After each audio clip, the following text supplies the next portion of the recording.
నీ గుండెల నిండా పట్టుకో కాంగ్రెస్ జెండా ఎత్తుకో నీ గుండెల నిండా జగమే జై కొట్టిన జెండా జగమే జై కొట్టిన జెండా జనమే జై పట్టిన జెండా ఎత్తుకో బలే బలే పట్టుకో పట్టుకో కాంగ్రెస్ జెండా ఎత్తుకో నీ గుండెల నిండా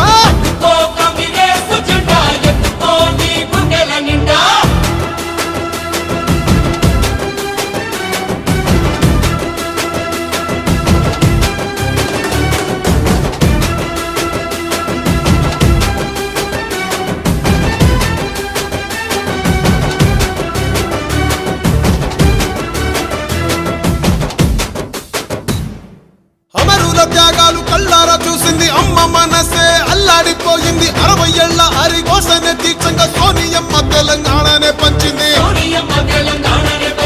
ఎగువతోటి తల్లి ముందడుగు వేసింది తెలంగాణ తల్లి సంకళ్ళు తెంచింది వెలుగుతోటి మన వాకిళ్ళు నింపింది తరతరాల తల రాతను మార్చింది తాను ఎన్నో ఇచ్చను మనకే ఎంతో చేసే తనకే ఏమిచ్చాం ప్రతిఫలముగా ఇచ్చినోళ్ళనే మరిచిపోయి ముంచేటోళ్ళ మాయల పడ్డాం అల్లా తప్పు జరగకుండా ఎప్పుడైనా మేలుకుందాం వాల్ ఎత్తుకో పట్టుకో పట్టుకో కాంగ్రెస్ జెండా ఎత్తుకో నీ గుండెల నిండా పట్టుకో కాంగ్రెస్ జెండా ఎత్తుకో నీ గుండెల నిండా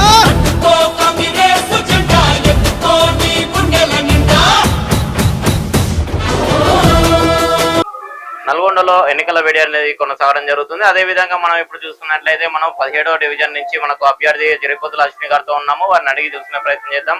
వాళ్ళకు ఏ విధంగా ప్రచారం సాగుతుంది, అదే విధంగా వాళ్ళకి ఎలాంటి హామీలు ఇవ్వడం జరుగుతుంది, ప్రజలు వాళ్ళ ఆదరణ ఏ విధంగా ఉందనే అంశాలపై మనం వాళ్ళతో మాట్లాడే ప్రయత్నం చేద్దాం. చెప్పండి మేడం, మీకు ప్రజలు ఏ విధంగా ఆదరణ ఉంది, ప్రజలు ఏ విధంగా స్పందిస్తున్నారు? నమస్తే అండి. ప్రజల ప్రేమ ఆశీర్వాదాలతో మా ప్రచారం చాలా బాగా సాగుతుంది. ప్రతి ఇంటికి వెళ్ళి కూడా మేము సమస్యలు వింటున్నాము. ఉన్నదల్లో ప్రతి సమస్యలో కూడా చూసుకుంటే మనకి డ్రైనేజీలు మేజర్ గా ఉన్నాయి. డ్రైనేజీ కానీ రోడ్స్ కానీ అస్సలు బాగలేవు. ప్రతి సమస్య కూడా వింటున్నాం. అవన్నీ కూడా మేము క్లియర్ చేస్తామని చెప్తున్నాం. అంటే గతంలో కూడా ఇక్కడ ప్రజానాడి తీసుకుంటే వాళ్ళ స్పందన ఏ విధంగా ఉందంటే, గతంలో కూడా ప్రతి కౌన్సిలర్ వస్తున్నారు, మాకు అభ్యర్థిగా వస్తున్నారు, వాళ్ళు పోటీ చేయడం జరుగుతుంది, మాకు హామీలు ఇవ్వడం జరుగుతుంది, కానీ ఎలాంటిది మాకైతే ఉపయోగం లేదు. వాళ్ళు ఒక ఎలక్షన్ల వరకే కనిపిస్తారు, తర్వాత వాళ్ళు కనుమరుగు అయిపోతున్నారు, మాకు అసలు ఈ వార్డు పట్టించుకునే నాదులు లేడని చెప్పి వాళ్ళు స్పష్టం చేస్తున్నారు. వాళ్ళకి మీరు ఎలాంటి భరోసా కల్పించాలనుకుంటున్నారు? అవునండి, గతంలో ఉన్న కౌన్సిలర్ జనాలలో ఉండేవారు కాదు. వాళ్ళు గెలుస్తారు, గెలిచిన తర్వాత ఇక్కడ హైదరాబాద్ లో సెటిల్ అవుతారు. వాళ్ళకి వేరే వ్యాపారాలు ఉన్నాయి, వేరే బిజినెస్లు ఉన్నాయి, అవన్నీ ఉన్నాయి. మాకు వేరే వ్యాపారాలు లేవు, మేము వేరే పని చేయము, ప్రజల సేవ కోసమే తిరుగుతున్నాము. మాకు ఎలాంటి కూడా వేరే సపరేట్ వ్యాపారాలు ఇలాంటివి లేవు. మేము ప్రజల్లో ఉండే వాళ్ళం, ప్రజల సమస్యలు తీరుస్తూ ఇక్కడే తిరిగే వాళ్ళం, స్థానికులం. సో మమ్మల్ని ప్రజలు కూడా చాలా బలంగా నమ్ముతున్నారు. మేము గెలిచిన మనం ఇక్కడ ముందు మనం 17 వార్డు కౌన్సిలర్ కాదు, పాస్ట్ లో 16 వార్డు కౌన్సిలర్ అయినా కూడా మేము ప్రజల సమస్యలు వింటూ ఇక్కడే తిరుగుతూ వీళ్ళ సమస్యలు కూడా మనకు చేతనైనంత వరకు కూడా క్లియర్ చేసుకుంటూ వచ్చినాం. ఇప్పుడు వాళ్ళే చెప్తున్నారు, నేను వస్తే ఆల్రెడీ మీరే కదా, మళ్ళీ మిమ్మల్ని గెలిపిస్తాం అంటున్నారు. అది కూడా మేము చెప్తున్నాం, మళ్ళీ కూడా క్లియర్ గా చెప్పి క్లియర్ చేయడానికి చూస్తున్నాం. గత ప్రభుత్వం ఏదైతే 5 సంవత్సరాలు ఉందో బీఆర్ఎస్ పార్టీ, ఆ ప్రభుత్వం అధికార పార్టీ ఏదైతే ఉందో ఇప్పుడు మీ అధికార పార్టీ అనేది రావడం జరిగింది. తేడా ఏ విధంగా ఉందని మీరు భావించుంటారు? ఖచ్చితంగా ఇప్పుడు మనకి మంత్రివర్యులు గౌరవనీయులు కోమటిరెడ్డి వెంకటరెడ్డి గారు ఉన్నారు, మనకి స్పెషల్ గా R&B మినిస్టర్. సో ఖచ్చితంగా మనం గెలిచి 48 వార్డులకు 48 వార్డులు గెలుస్తాము, గెలిచి చూపిస్తాము. ప్రతి దగ్గర కూడా రోడ్డు కానీ డ్రైనేజీ కానీ వెంటనే గెలిచిన ఒక 1 month లోనే ప్రోగ్రెస్ అనేది చూపిస్తాం. మీ డివిజన్ లో యువతకు కావచ్చు, అదేవిధంగా మహిళలకు, వృద్ధులకు ఆశన పెంచేవి కావచ్చు, ఇవన్నీ కూడా అనేక స్కీమ్లు అనేది మీ దాంట్లో ఉన్నవి. దాంట్లో మీరు ఏ విధంగా వాళ్ళకి ప్రణాళిక అనేది ఇవ్వడం జరుగుతుంది, వారి దగ్గరికి ఏ విధంగా మీరు తీసుకెళ్లడం జరుగుతుంది? చాలా మంది రోజు కూలీ వాళ్ళు కానీ, వృద్ధులు, వితంతులు, పెన్షన్లు కొన్ని అందరికీ అందుబాటులో లేవు. అవన్నీ కూడా మేము మళ్ళీ వాళ్ళకి మన గవర్నమెంట్ స్టార్ట్ అవ్వగానే మళ్ళీ వాళ్ళకి అప్లికేషన్ ఫామ్స్ కానీ మళ్ళీ పునరుత్పత్తి తీసుకొని మళ్ళీ వాళ్ళకి ఇప్పించే విధంగా చెప్తున్నాం. ప్రత్యర్థి పార్టీ నాయకులు ఎవరైతే ఉన్నారో, ఇప్పుడు పోటీ చేసినటువంటి వ్యక్తి గతంలో మున్సిపల్ చైర్మన్ తను, అలాంటి అభ్యర్థిపై మీరు పోటీ చేయడం జరుగుతుంది. వాళ్ళు తగ్గ పోటీ మీరు ఉందని భావించవచ్చా, లేకపోతే ఏ విధంగా చూసుకోవచ్చు అంట? ఖచ్చితంగా అండి, మాకు ప్రజల బలం ఉంది. లాస్ట్ టైం కూడా మేము సపోర్ట్ చేయడం వల్లనే వాళ్ళు గెలిచినారు, అది అందరికీ కూడా తెలుసు. ఇక్కడ అసలు చైర్మన్ వార్డ్ అని అంటే అందరు ఇక్కడ ఆశ్చర్యపోతున్నారు. మీకే చూపిస్తాను, ఇక్కడ చూడండి, మొత్తం ఇది డ్రైనేజ్, రోడ్స్, ఎక్కడ కూడా అసలు ఒక ఇట్లా ఇంట్లోకి వెళ్లే పరిస్థితి లేదు. దీనివల్ల డ్రైనేజీ వల్ల దోమల సమస్య విపరీతంగా, దీనివల్ల జబ్బులు పిల్లలకి, చిన్న పిల్లలకి కానీ వృద్ధులకి, ఇరిగే ఒక ముసలమ్మకి, ఒక పెద్దమ్మకి కూడా ఫ్రాక్చర్ అయింది. చిన్న పిల్లలకి టైఫాయిడ్, అందరికి డెంగ్యూ ఫీవర్ ఈ దోమల వల్ల చాలా వరస్ట్ అంటే వరస్ట్ ఉంది. నాకైతే తెలియదు, ఇక్కడ మేము వచ్చిన తర్వాత ఎంతో బాగుంది అనుకున్నాం, చైర్మన్ వార్డు వరస్ట్ ఉంది. ఇవన్నీ కూడా మేము క్లియర్ చేయడానికి సహాయం చేస్తాము, ఖచ్చితంగా మేము ఇవన్నీ క్లియర్ చేస్తామని చెప్తున్నాం. అదే విధంగా ప్రజల మీద నుంచి కోరుకున్నది ఏమని మీరు భావించవచ్చు అంటారు? అదే మీకు ఎన్ని రోజుల సమయకాలంలో మేము ఇవన్నీ కూడా మేము పూర్తి చేస్తామని చెప్పి మీరు ప్రజలకు హామీ ఇవ్వడం జరుగుతుంది? అవునండి, ఖచ్చితంగా మన ఎలక్షన్స్ అయిపోయిన తర్వాత ఖచ్చితంగా with in 6 months, almost 1 year లోపలలోనే 6 months లోనే స్టార్ట్ చేస్తాం. మన కంప్లీషన్ 1 year లోనే కంప్లీట్ చేస్తామని నేను హామీ ఇస్తున్నాను. మీరు గతంలో 16వ వార్డు నుంచి కౌన్సిలర్ గా మీరు పోటీ చేయడం జరిగింది, అదే విధంగా గెలుపొందడం జరిగింది. అక్కడ ఆ వార్డు ప్రజలు ఏ విధంగా స్పందన ఉందని మీరు భావించవచ్చు అంటారు? 16వ వార్డులో బ్రహ్మాండంగా ఉన్నాయండి. ఎన్నో సంవత్సరాల నుంచి, ఆల్మోస్ట్ ఒక 40 years ఎబో నుంచి మనకి చర్లపల్లి నుండి తాళ్ళబాయిగూడెం, బాదగూడెం వరకు రోడ్డు లేదు. అది ఎంత మేజర్ రోడ్డు, అది లాస్ట్ 2 years లో 1 year బ్యాకే మనకి గవర్నమెంట్ వచ్చిన తర్వాత, కాంగ్రెస్ గవర్నమెంట్ వచ్చిన తర్వాత నేనే ఓపెన్ చేసిన. మనకు అక్కడ మంచి క్లియర్ శిలాఫలకం ఉంటుంది, నా పేరుతో ఉంటుంది, సార్ పేరు వెంకటరెడ్డి సార్ పేరుతో ఉంటుంది. ఇప్పుడు బ్రహ్మాండంగా రోడ్డు ఉంది. 2 ఊర్లు బాదగూడెం, తాళ్ళబాయిగూడెం చాలా మంచిగా ఉంది. అక్కడ మీరు అక్కడ చూసుకుంటే ప్రతి కాలనీకి కూడా సిమెంట్ రోడ్డు ఉంటుంది. ప్రత్యర్థి పార్టీ నాయకులు ఎవరైతే ఉన్నారో వాళ్ళు మా హయాంలోనే, గత 5 సంవత్సరాల్లోనే మా హయాంలోనే మేము చాలా నిధులనే తీసుకొని రావడం జరిగింది వార్డులకి. అదే విధంగా ఏ సమస్య లేకుండా మేము పరిష్కార మార్గానికి 6 నిమిషాలు మేము వార్డులో ఉండడం జరిగింది అని చెప్పేసి వాళ్ళు తెలియజేయడం జరిగింది. మరి వాళ్ళకి మీరు ఏ విధంగా చెప్పాలనుకుంటున్నారు మీ నుంచి? ప్రజలకి బాగా తెలుసు ఎవరు అభివృద్ధి చేసిర్రు, ఎవరు అధికారంలోకి వస్తే ఎవరు అభివృద్ధి చేయగలరో వాళ్ళనే నమ్ముతారు, వాళ్ళనే గెలిపిస్తారు, వాళ్ళతోనే సమస్యలు పరిష్కారం చేసుకుంటారు. అలా అంత క్లియర్ గా అంత డెవలప్మెంట్ ఉంటే ఇప్పుడు మాకు కనిపిస్తుంది కదండి. మీరు తీసుకోండి, ఒక వీడియో తీసుకోండి, అన్ని ఏరియాస్ చూసుకుంటే మాత్రం ఎక్కడ కూడా లేదు అసలు. కోమరెడ్డి వెంకటరెడ్డి గారి సహాయ సహకారం మీకు ఏ విధంగా లభించవచ్చన్న భావిస్తుంటారు? ఖచ్చితంగా అండి, కోమటిరెడ్డి వెంకటరెడ్డి గారు అంటే పేదలకు పెన్నిది. విద్య, ప్రతి ఇంట్లో పిల్లవాడు కూడా చదువుకొని ఉండాలి. ప్రతి పిల్లవాడు చదువుకొని ఉంటేనే ఆ కుటుంబం బాగుంటది, కుటుంబంతో కాలనీ బాగుంటది, అలాగే మన స్టేట్ బాగుంటదని నమ్మే వ్యక్తి. అది వృద్ధులకు కానీ ఎవరికైనా ఆరోగ్య విషయంలో కూడా మంచి సహాయం చేస్తారు, పర్సనల్ గా సహాయం చేస్తారు, మనకి గవర్నమెంట్ నుంచి కూడా చాలా సహాయం చేస్తారు. సో వృద్ధులకు కానీ విద్య పరంగా కానీ ఖచ్చితంగా మేము సహాయం చేస్తాము, అందుబాటులో ఉంటాం. ఇవి మీరు చెప్పినట్టు ఈ ప్రణాళిక ఏ విధంగా ఉందంటే గతంలో కావచ్చు, అదే విధంగా వివిధ వార్డు కౌన్సిలర్లు ఎవరైతే పోటీ చేస్తున్న డివిజన్ నుంచి అభ్యర్థులు ఇప్పుడు కార్పొరేటర్ గా వాళ్ళందరి జనరల్ గా చేసేటువంటివి ప్రజలు ప్రత్యేకంగా చూసుకోవాల్సిన విషయాలు ఏమై ఉండొచ్చు మీ వార్డులో? ప్రత్యేకంగా ఇప్పుడు ఈ వార్డు 17వ వార్డు పద్మనగర్ ఏరియాలో మనకి రోడ్డు పైన రిక్వెస్ట్ బస్ స్టాప్ ఒకటి కావాలి. వాళ్ళకి బస్ స్టాప్ లేదు.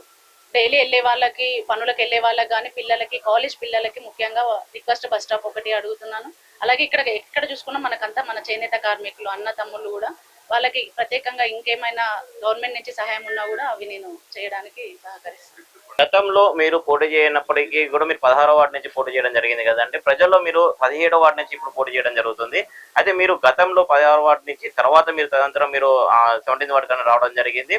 ప్రజల్లో ఏ విధంగా మీకు ఆదరణ ఉండేది, ఏ విధంగా మీరు మమేకమై వాళ్ళతో కొనసాగడం జరిగింది? ఎందుకంటే వాళ్ళకు ఇప్పుడే కనిపిస్తే వాళ్ళు కొత్త అనే ఒక ఆలోచన అనేది ఉండడం జరుగుతుంది. సో మీరు వాళ్ళ పరిష్కార మార్గానికి ఇన్ని రోజుల కాలం పాటు మీరు ఎలాంటి సేవా కార్యక్రమాలు చేసి ఉండొచ్చు? నేను ఫస్ట్ 17వ వార్డు స్థానికురాలిని. 16వ వార్డులో చేసిన నా అభివృద్ధి కార్యక్రమాలని వీళ్ళు తెలుసుకొని, అక్కడ ఉన్నప్పుడు ఎలా చేసింది అమ్మాయి అని తెలుసుకొని వాళ్ళు చాలా క్లియర్గా ఉన్నారు. ఈ అమ్మాయి అయితే మనకి ఇక్కడ ఉంటే ఖచ్చితంగా మనకి డెవలప్మెంట్ చేస్తుంది, అన్ని సమస్యలు వింటది. ఒక ఫోన్ చేస్తే నేను ఇక్కడ తిరుగుతూ ఉండేదాన్ని బండి పైన, ఒక ఫోన్ చేస్తే వచ్చేస్తుంది, ఎవరు ఫోన్ చేసినా వస్తుంది. మధ్యలో ఎవరు ఏ కార్యకర్త అవసరం లేదు, ఏ లీడర్ అవసరం లేదు, ఎవరికి ఫోన్ చేయాల్సిన అవసరం లేదు. ఈ అమ్మాయి దగ్గరికి, భాస్కర్ దగ్గరికి వెళ్ళాలంటే వెళ్ళిపోవచ్చు, లేదంటే ఒక ఫోన్ చేస్తే వచ్చేస్తారు అనేది వీళ్ళకి గట్టి నమ్మకం ఉంది. అదే నమ్మకంతో నేను ఇక్కడే బలంగా ఉన్నాను. చివరిగా మీ డివిజన్ ప్రజలకు మీరు ఏం చెప్పాలనుకుంటున్నారు? ప్రజలందరికీ కూడా ఖచ్చితంగా నన్ను నమ్మండి, మీకు ఎప్పుడు కూడా ఎల్లప్పుడు కూడా మేము మీకు అందుబాటులో ఉంటాను. ఏ సమస్య కూడా కావచ్చు, పిల్లలకు కావచ్చు, విద్యా విషయంలో కావచ్చు, ఆరోగ్య విషయంలో కూడా ఎవ్రీ మంత్ మనము మెడికల్ క్యాంపు పెట్టించేది కూడా ఉంది. ఎలాంటి సమస్య అయినా కూడా నేను ఉంటానని ఖచ్చితంగా కూడా డోర్ టు డోర్ నేను హామీ ఇస్తున్నాను. అదే దాంతో నేను ముందుకు వెళ్తున్నాను. ప్రస్తుతం మనతో పాటు ఇక్కడ స్థానిక నాయకులు ఉన్నారు. వారిని అడుగురు తెలుసుకునే ప్రయత్నం చేద్దాం. గతంలో ఇలా ఎలాంటి అభివృద్ధి జరిగింది, ఇప్పుడు ఎలాంటి అభివృద్ధి వీరు చేయబోతున్నారు, అసలు వార్డు సమస్య ఏ విధంగా ఉంది అనే అంశాలపై మనం ఇవాళ ప్రస్తుతం ఇక్కడ ఉన్నటువంటి నాయకులను అడిగి తెలుసుకునే ప్రయత్నం కూడా చేద్దాం. గతంలో మాత్రం మాజీ కౌన్సిలర్ మాత్రం ఏం పనులు ఇక్కడైతే చేయలేదు. ఇక్కడ మన డ్రైనేజ్ కానీ సీసీ రోడ్లు కానీ ఇక్కడ ఏం పట్టించుకో. ఎన్నోసార్లు మేము ఆటోలు తీసుకుపోయి మా వర్కర్స్ తీసుకుపోయి అక్కడ మేము ఇవన్నీ సమస్యలు వాళ్ళ దృష్టి తీసుకుపోయినాం. చేపిస్తాను ఎన్నడూ కూడా చేయించలే ఇక్కడ. అందుకే ఇంకా మాకు ఇక్కడ వర్కర్స్కు వాళ్ళు ఇల్లు కూడా లేవు. చాలా సమస్యల్లో ఉంది. ఇక్కడ డ్రైనేజ్ అయితే సరిగా లేదు. దోమలతోనైనా ఇవన్నిటితో వాళ్ళు ఈ ఆరోగ్య సమస్యలు ఇవన్నీ ఉన్నాయి. చాలా ఇప్పుడు ఆయన 3-4 ఏళ్ళు ఇక్కడ ఉన్నా కానీ ఏం చేయలేదు. మా వార్డునే పట్టించుకోలేదు. నల్గొండలో ఇన్ని వార్డులు ఉన్నా కానీ మా వార్డు ఇంత దరిద్రంగా ఉందంటే ఇక ఆయన చైర్మన్ అభ్యర్థి ఉండి కూడా మరి చేయలేకపోయిండు. మాకు ఇప్పుడు అశ్విని భాస్కర్ వాళ్ళు మాకు చేస్తే మాకు నమ్మకం ఉంది. వెంకరెడ్డి సారు అంటే వాళ్ళు అశ్విని భాస్కర్ ఎవరైతే ఉన్నారో వీళ్ళు గతంలో 16వ వార్డు నుంచి పోటీ చేస్తారు కదా, ఇప్పుడు 17వ వార్డు నుంచి పోటీ చేస్తున్నారు కదా, మరి వాళ్ళు సేవా కార్యక్రమాలు ఏమైనా చేస్తారు ఎన్ని రోజుల పదవీ కాలంలో? అదే విధంగా మీకు ఇంకా తదనంతరం కూడా వాళ్ళు వెంట ఉంటారని మీరు భావించవచ్చు అంటారా? భావించదు సార్. మాకు 16 వార్డులో మంచిగా చేసిరని మేము గుర్తించినాం. అక్కడ వాళ్ళు చెప్పారు మాకు వాళ్ళు చేస్తారనే నమ్మకంతోనే మేము వాళ్ళు సపోర్ట్ చేస్తున్నాం. ఓటేసి గెలిపించాలని మేము ఎక్కువ కృషి మా వర్కర్స్ మేము అందరు కలిసి చేద్దామని దీన్ని చేస్తున్నాము. చూసారు కదండి, ప్రస్తుతం మనతో పాటు జరిపోతుల అశ్విని గారు 17వ డివిజన్ నుంచి మనకు తెలియజేయడం జరిగింది. వారు అనిత్యం ప్రజాసేవకై మేము కృషి చేస్తామని గతంలో కూడా అనేక వార్డుల నుంచి కూడా మేము పోటీ చేయడం జరిగింది. అక్కడ కూడా మేము విజయం సాధించడం జరిగింది. మా వార్డు డెవలప్మెంట్ ఏదైతే ఉందో మేము అది అహర్నిశల ప్రజాసేవకై మేము కృషి చేస్తూ అదే విధంగా ముఖ్యంగా వృద్ధులకు, మహిళలకు, అదేవిధంగా యువత కూడా మేము ఉపాధి హామీ కల్పిస్తామని చెప్పి వాళ్ళు తెలియజేయడం జరుగుతుంది. వాళ్ళు ఈ ఏరియాకి సంబంధించి మెడికల్ క్యాంప్ కూడా మేము అరేంజ్ చేస్తామని చెప్పేసి, అదేవిధంగా బస్ స్టాండ్ కూడా మేము గెలిచిన 6 నెలల్లోనే మేము మోరీల సమస్య కావచ్చు, అదేవిధంగా రోడ్ల సమస్య కావచ్చు, మేము వెంటనే వాటిని పరిష్కార మార్గానికి మేము అహర్నిశలు పని చేసి అది ఏదైతే మున్సిపల్ కౌన్సిల్ ఉందో అందులో మేము పోరాడి మేము కోమరెడ్డి వెంకరెడ్డి గారి సహాయ సహకారాలు మాకు అందుబాటులో ఉన్నాయి. సో మేము పోరాడి నిధులను తీసుకొని వచ్చి వార్డు మేము అంతా కూడా మేము పునరుద్ధి చేసి మేము డెవలప్మెంట్ చేసి చూపిస్తామని చెప్పి వాళ్ళు తెలియజేయడం జరుగుతుంది. కెమెరామ్యాన్ మురళితో రిపోర్టింగ్ మహేష్.